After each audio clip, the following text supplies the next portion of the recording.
Hello my students, I am your biology teacher, Chair Grovins. Our topic today is chapter 9, ecosystems, and our subtopic is 9.1, community and ecosystems. Here are the learning standards. In this video, I will cover learning standard number 8.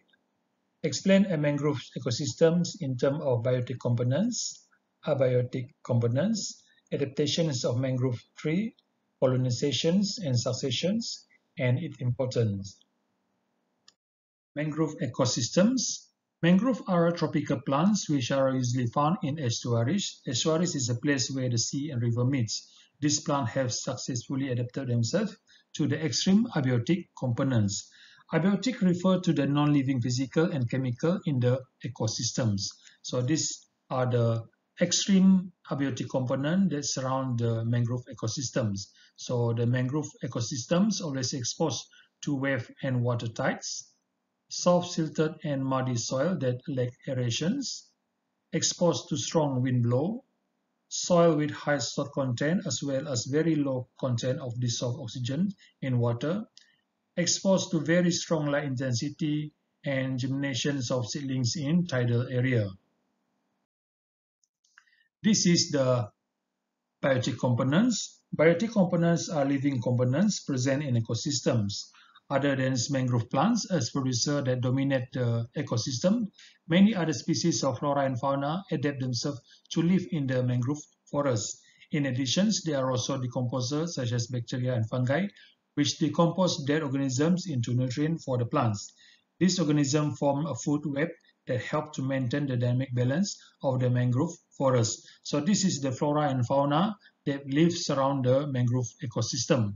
Silver-leaf monkey, stock, mushroom, mangrove tree, crab, horseshoe crabs, mudskipper, snake, and proboscis monkey. Adaptation feature of the mangrove tree. Mangrove tree has special feature for survival of the species in an inept environments.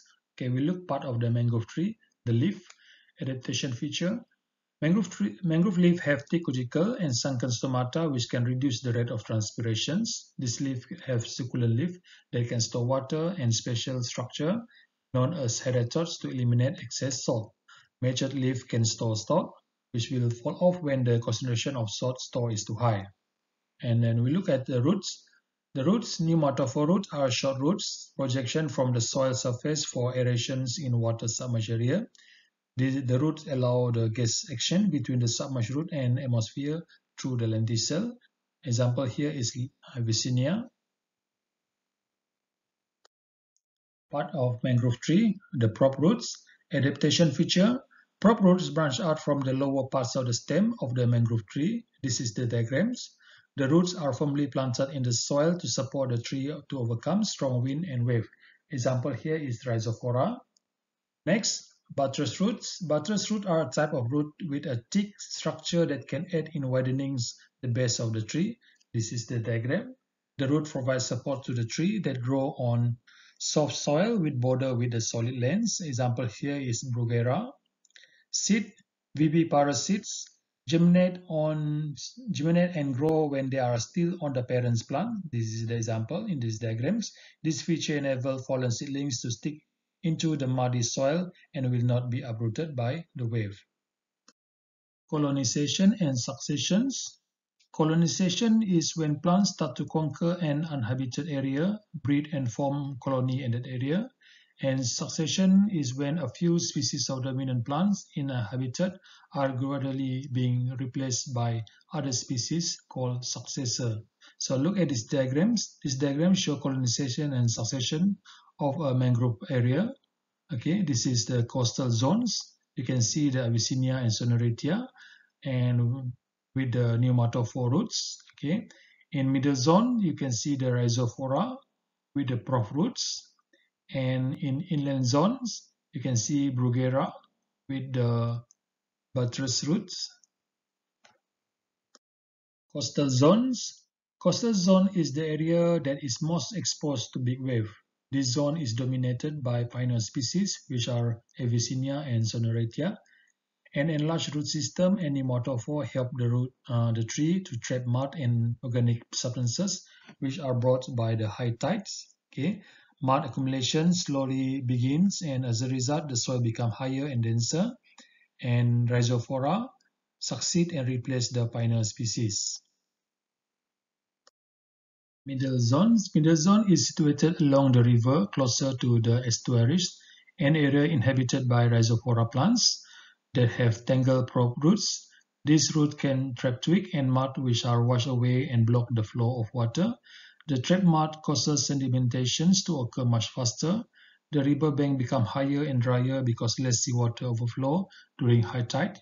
The soil becomes less suitable for the growth of rhizophora. Here this one. Instead is more suitable for Bruguera. So Bruguera succeed and replace the rhizophora.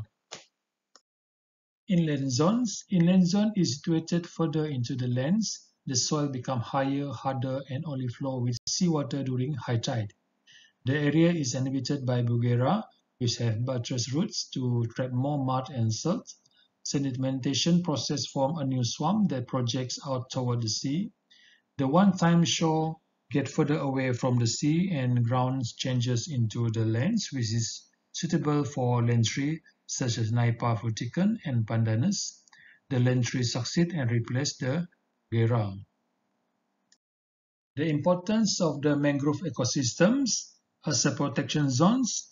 Mangrove forests become a natural barrier to lessen the impact of strong waves and winds that reach the seashore area. So this is prop roots. Okay, so the prop roots serve as the physical barrier that help break the wind and wave, reducing the speed and intensity. So mangrove forests also offer a protected site for the small fish, shrimp, and crab from predators, as well as swift movements of current and wave. And mangrove forests also can become preserved area where various species of migratory birds can search for foods. Fishery resources. Sea products such as fish, shrimp, crab, and sea snail become a source of income for fishermen living near the mangrove area. The wetlands in mangrove area are conducive for fish rearing in floating cages and also for breeding commercial species. Forestry resources. Mangrove woods can be used to build boats, fish trap, and building frames. Mangrove wood can also be used to make handicraft. Mangrove wood is burned in the furnace to produce a type of wheels called charcoal. Okay, this is charcoal, the fish trap. Okay, this is the mangrove woods and boats. Food and medicine resources. The fruit of Avicennia can be consumed as a vegetable. The nut can be boiled and eaten, whereas flower can produce honey. And the fruit of Celeriaceae is used in productions of drinks. The fruit of Naipa can be eaten, and water from the fruits can be used in production of vinegar and nira. And the bark of Bruguera tree can be used to treat diarrhea. Formative practice 9.1. Here are the questions. Question number 1. Give the definitions of each of the following. A. Species, B. Population, and C. Community. The answer is species. Species is a group of similar organisms that can interbreed with each other and produce offspring. Population is a group of organisms of the same species and live in the same habitat. Community is the different type of organisms that live in the same habitat and interact with each other. Question number 2. In ecosystems, biotic components interact with each other as well as with other surrounding factors. Give one example of an interactions that occur in the grass field. The answer: biotic and abiotic components. Grasshopper eat grass or bird eat grasshopper. Biotic and abiotic components. Grass absorb water from the soil or plant absorb sunlight. Question number 3. Explain how an aspect can affect the distributions of organisms in an ecosystem. The answer is aspect refer to the directions in which wind blow and the ray of sunlight. The mountain slope which receive more rain and sunlight has more abundance plants. Question number 4. The pyramid of number shows the relationship between trophic level with number, size of organism, and the value of transfer energy. Explain each relationship between A. Trophic level and the number of organisms, B. Trophic level and the total number of biomass per unit area, and C. Trophic level and the energy value. The answer for A. As the trophic level increases, the number of organisms decreases. Answer for B. As the trophic level increases, the total biomass per unit area decreases. Answer for C. As the trophic level increases, the value of energy decreases. Question number 5. State the importance of mangrove from the aspect of A. Security, B. Source of income, C. Tourism, and D. Education. The answer is, in aspect of security, natural barrier towards strong wave and wind blow, or habitat for various animal species.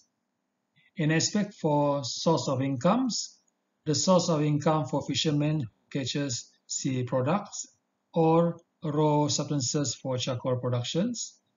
In aspect for tourism, a place of resting of migratory birds which attract tourists. In aspect of education, a site to carry out ecosystem study. That's all for today. See you in the next lessons. Thank you and bye-bye.